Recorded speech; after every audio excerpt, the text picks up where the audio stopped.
صلی علی نبینا صلی علی محمد۔ اما بعد فاعوذ باللہ من الشیطان الرجیم، بسم اللہ الرحمن الرحیم۔ وَإِذَا بُشِّرَ أَحَدُهُم بِالْأُنثَىٰ ظَلَّ وَجْهُهُ مُسْوَدًّا وَهُوَ كَظِيمٌ۔ صدق اللہ العظیم وصدق رسولہ النبی الکریم الامین، ونحن علی ذلک لمن الشاہدین والشاکرین، والحمد للہ رب العالمین۔ وقال اللہ تبارک و تعالی فی شان حبیبہ صلی اللہ علیہ وعلی آلہ واصحابہ وسلم، ان اللہ وملائکتہ یصلون علی النبی یا ایھا الذین آمنوا صلوا علیہ وسلموا تسلیما۔ اللہم صلی علی سیدنا و مولانا محمد وعلی آل سیدنا و مولانا محمد واصحاب سیدنا و مولانا محمد وبارک وسلم۔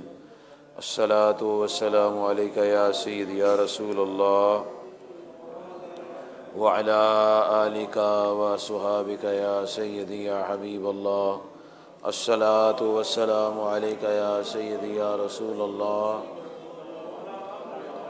وعلی آلک واصحابک یا سیدی یا حبیب اللہ۔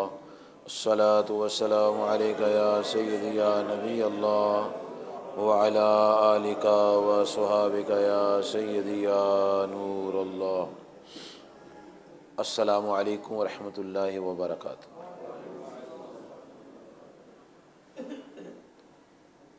واجب الاحترام حضرات و خواتین، آپ نے 14ویں پارے سے سورۃ النحل کی آیت نمبر 58 سماعت فرمائی ہے۔ آیت مبارکہ یہ ہے، وَإِذَا بُشِّرَ أَحَدُهُم بِالْأُنثَىٰ ظَلَّ وَجْهُهُ مُسْوَدًّا وَهُوَ كَظِيمٌ۔ اللہ تعالیٰ ارشاد فرماتا ہے کہ جب ان میں سے کسی کو یہ خبر دی جاتی ہے کہ تمہارے ہاں بیٹی پیدا ہوئی ہے، تو اس کا منہ کالا ہو جاتا ہے اور غصے میں پھرتا رہتا ہے، بھرا ہوا غصے میں ہے اور دم اس کا گھٹ رہا ہے۔ یہ اس کی کیفیت ہے۔ اللہ تعالیٰ نے سورۃ النحل کو مکہ مکرمہ میں نازل فرمایا۔ مکہ مکرمہ میں بلکہ پورے اس خطہ میں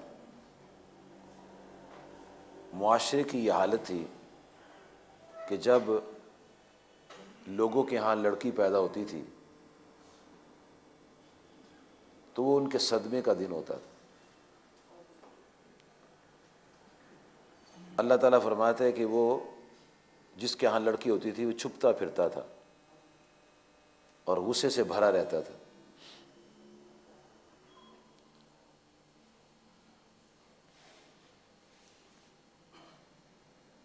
اللہ تعالیٰ کے نبی صلی اللہ علیہ وسلم جب دنیا میں تشریف لائے،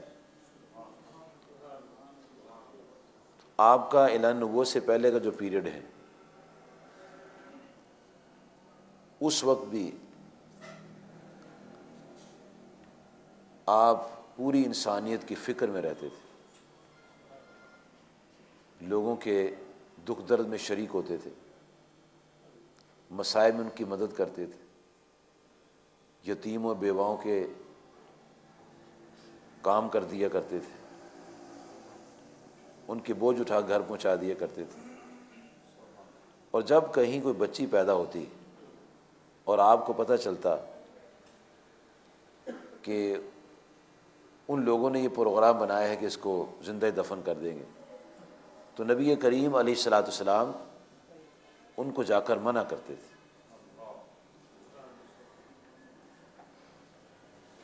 اور لوگ ان کی بات مانتے بھی تھے۔ آپ سرکار صلی اللہ علیہ وسلم نے جو اپنی زندگی کا نمونہ ان کے سامنے پیش فرمایا تھا، وہ آپ کی عظمت کے قائل تھے، آپ کو امین کہتے تھے، آپ کو سچا مانتے تھے، آپ کی تعظیم بھی کرتے تھے۔ بڑا مشہور واقعہ آتا ہے کہ جب خانہ کعبہ کی تعمیر شروع ہوئی اور اس کی دیواریں اٹھا دی گئیں، حجر اسود کو رکھنے کا موقع آیا، تو ہر قبیلہ کا یہ ارادہ تھا، یہ تمنا تھی کہ یہ حجر اسود جو ہے میں اپنے ہاتھ سے وہاں رکھوں، اور اس غرض کے لیے اتنا انتشار ہوا، اتنی معاشرے کے اندر خرابی پیدا ہوئی کہ لوگوں نے تلواریں نکال لیں۔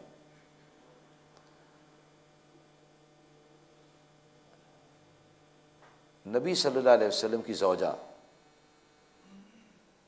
ام سلمہ جو بعد میں آپ کی بیوی بنی، ان کے والد نے ایک تجویز پیش کی کہ جو کل باب بنی شیبہ سے پہلے آئے گا اس کو ثالث مان لیں گے۔ اللہ تعالیٰ کی شان کہ سب سے پہلے نبی علیہ الصلوۃ والسلام تشریف لے آئے، تو تمام لوگوں نے کہا کہ امین آ گئے، صدیق آ گئے، اب ہمارا فیصلہ صحیح ہو جائے گا۔ یعنی ابھی آپ نے اعلان نبوت نہیں فرمایا، تو اس دور کی بات ہے کہ انہوں نے آپ کو امین مانا، اور نبی صلی اللہ علیہ وسلم نے وہ جو جنگ ہونے والی تھی، قتل و غارت ہونے والی تھی، اس کو کس خوبصورت انداز میں آپ نے حل فرمایا۔ آپ نے زمین پر چادر بچھائی اور اپنے نورانی ہاتھوں سے حجر اسود پکڑ کے چادر میں رکھ دیا، اور قبائل سے فرمایا تم چاروں کونے پکڑ لو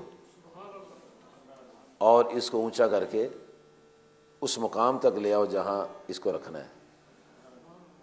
تو تمام قبائل جو اس معاملے میں شریک تھے انہوں نے چادر کو پکڑا، اونچا اٹھایا، تو نبی علیہ الصلوۃ والسلام نے حجر اسود کو پکڑ کے خود وہاں رکھ دیا۔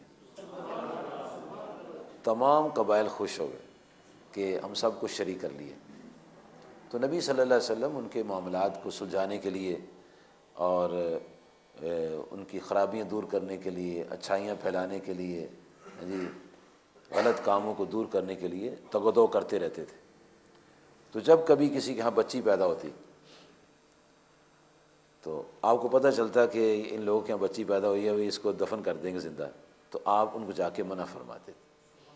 اللہ تعالیٰ نے اس آیت مبارکہ میں ان کی اس خستہ حالت کو بیان کیا ہے کہ جب ان کو بیٹی کی خبر دی جاتی تھی تو ان کے چہرے بے رونق ہو جاتے تھے اور غم سے بھر جاتے تھے، سانس کو اٹھنے لگتا تھا۔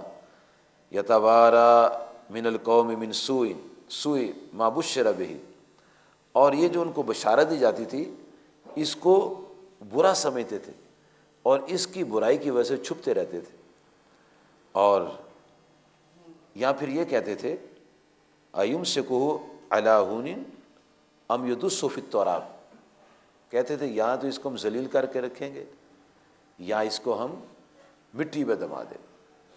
یعنی جو ان کی معاشرے کی حالت تھی اللہ تعالیٰ نے یہ اس آیت مبارکہ میں بیان فرمائی۔ یہ جو کیفیت ہے کہ بچی کے پیدا ہونے پر غصہ آ جانا، چہرہ کالا پڑ جانا، ناراضگی کا اظہار کرنا، شکل نہ بیٹی کی دیکھنا، یہ پرانے دور کی جہالت کی بات ہے۔